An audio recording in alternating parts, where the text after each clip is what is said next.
Ayan guys, first time kong magdaday ng aking buhok dahil hindi na maitago ang katandaan. Ayan, hindi ako sanay guys, pero gusto ko sanang i-embrace yung mga white hair kasi sabi nga nila ang pagtanda is a blessing naman talaga. So ayan,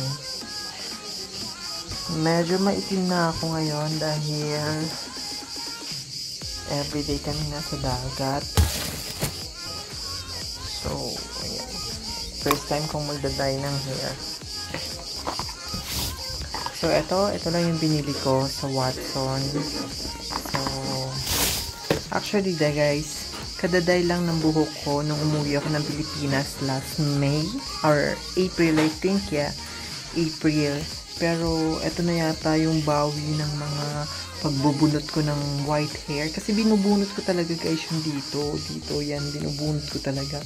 Hanggang sa yung mga white hair na nakikita ko, binubunot ko yan. Pero parang, dahil nga nasa summer house kami, so, hindi ko nadala yung tweezer ko. Ayan na yung kinalabasan. Ang haba niya na at hindi ko na siya matake. Kaya, usually guys, nagpapa-dye talaga ako ng buhok sa parlor. Since nandito nga kami sa summer house. So, first time ko itong gagawin sa sarili ko. Ako na lang muna ang magda-dye for now. Ayan. Kaya ko naman siguro. So, ito yung color niya. Ayan. Medyo may pagka-chocolate. So, ayan.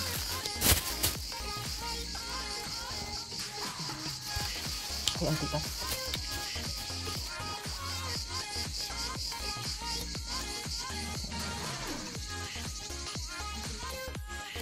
So, ayan, inisa natin.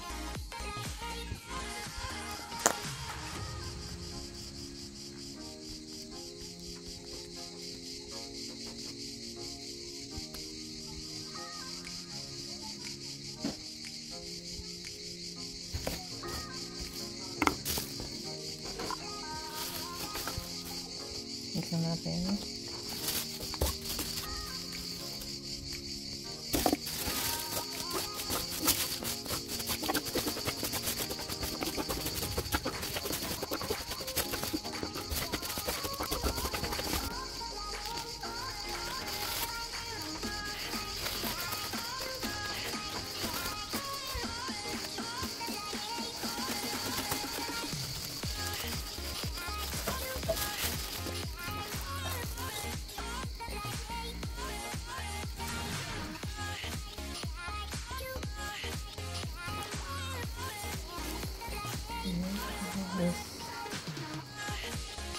So, hindi ko alam kung matatanggal yung aking highlights.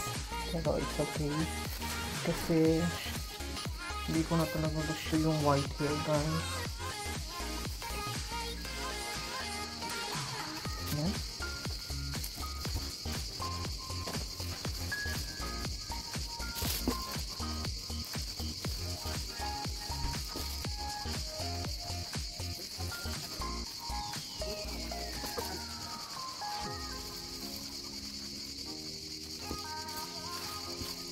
Balik lang yung buko.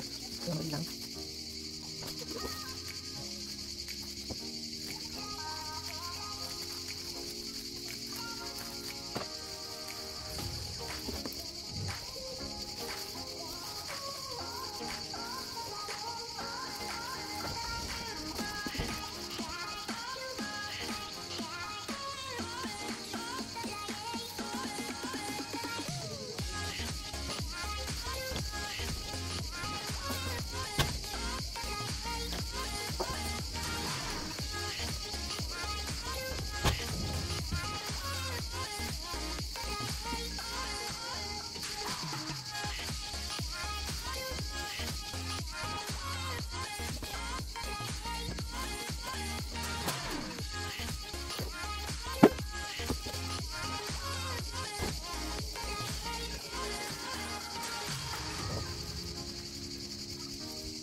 So, madali lang guys kasi maikli lang yung buhok ko.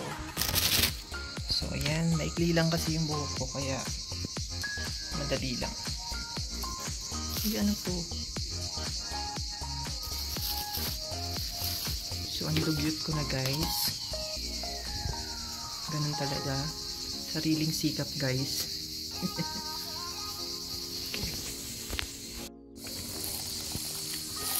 So, according dito sa instruction, I need to wait 30 minutes bago siya i-rinse. So, now it's 1:55. So, kailangan ko siyang i-rinse ng 2:25. Pero i-rinse ko siya mga 2:30 na. 2:30 na nga guys. So, it's time to banlaw. Babanlawan ko muna ang aking buhok at ipapakita ko sa inyo magiging resulta. Hindi ko pa rin alam guys ang resulta nito kung maganda ba o hindi, or kung na-cover ba yung white na hair o hindi. Pero let's see. Ayan guys, nakaligo na nga ako. Ayan, nawala nga yung aking white hair, pero nawala rin yung aking highlights. Pero okay na rin. Ina-expect ko naman yun guys na mawawala talaga. Ayan. So, nakatipid ako ngayon.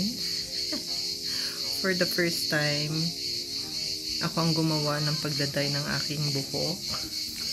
Ayan. Not bad guys. Ayan. Yun lang ang kagandahan kapag maikli yung buhok mo. So, mamaya paplansyahin ko siya. Patutuyuin ko muna yung buhok ko at paplansyahin ko siya. I-blower ko na rin para medyo maganda naman. Tignan natin kung gaano kaganda yung kinalabasan. Kung hindi ba siya nag-dry or okay ba yung gamit kong pangkulay. Hindi naman siya masyadong mahal guys. Okay na rin. Hindi rin naman siya masyadong mura kasi ayoko namang bumili ng masyadong mura kasi alam ko medyo hindi siya maganda. Hindi maganda yung magiging kondisyon ng buhok ko sa mga murang pang-dye na mabibili natin. Kaya naman guys, ayan. Tingnan natin mamaya. At ayan guys, napatuyo ko na nga yung buhok ko. Hindi na ako gumamit ng blower kasi napakainit talaga dito. Lalo na pag gumamit ka pa ng blower, since madali naman matuyo yung mga buhok natin sa ganitong klase ng panahon. So, ang gagawin ko na lang is paplansyahin ko na lang para naman makita ko yung ganda ng kulay. Let's do it guys. Ayan.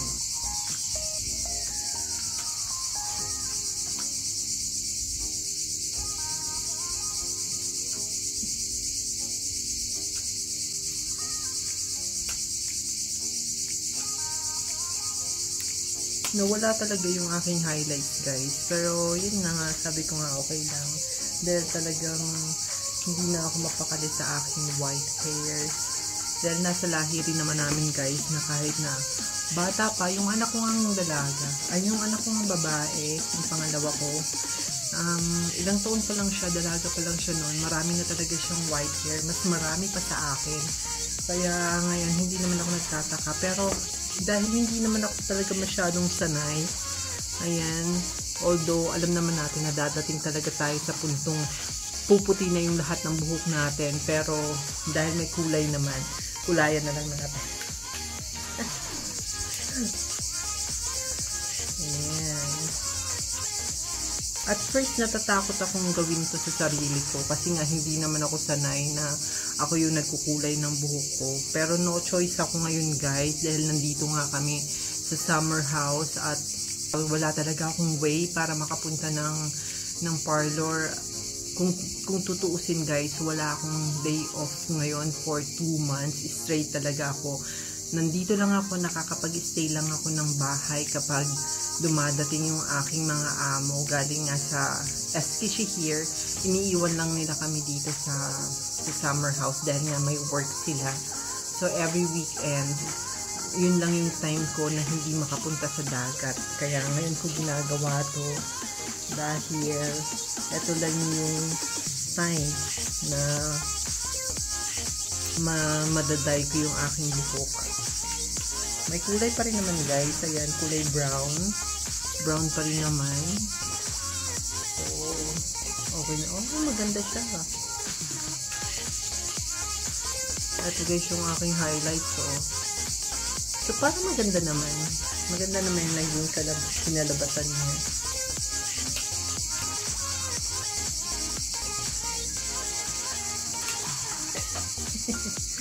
Pasensya na kayo guys. At labas-labas kilikili na talaga to. Kasi hindi ka talaga makakapag-t-shirt dito guys. Sobrang init. Hindi naman disgusting ang aking kilikilid. Maputi naman yung aking kilikili. Ito na lang yata ang maputi at ngipin ko. Dahil sunog na talaga ako guys.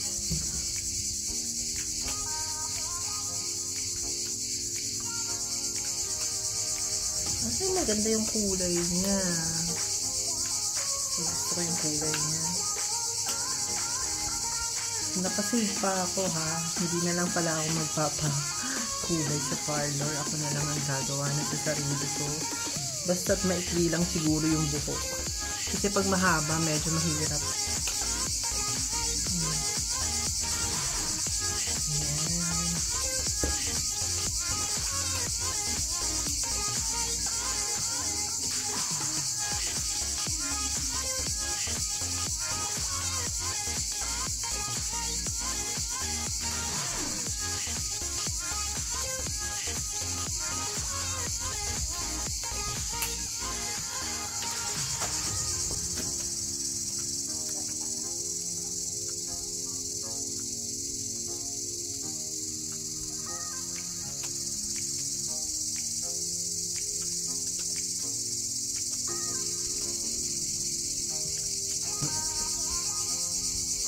At ito na nga guys, ang kinalabasan ng pag-hair color ko.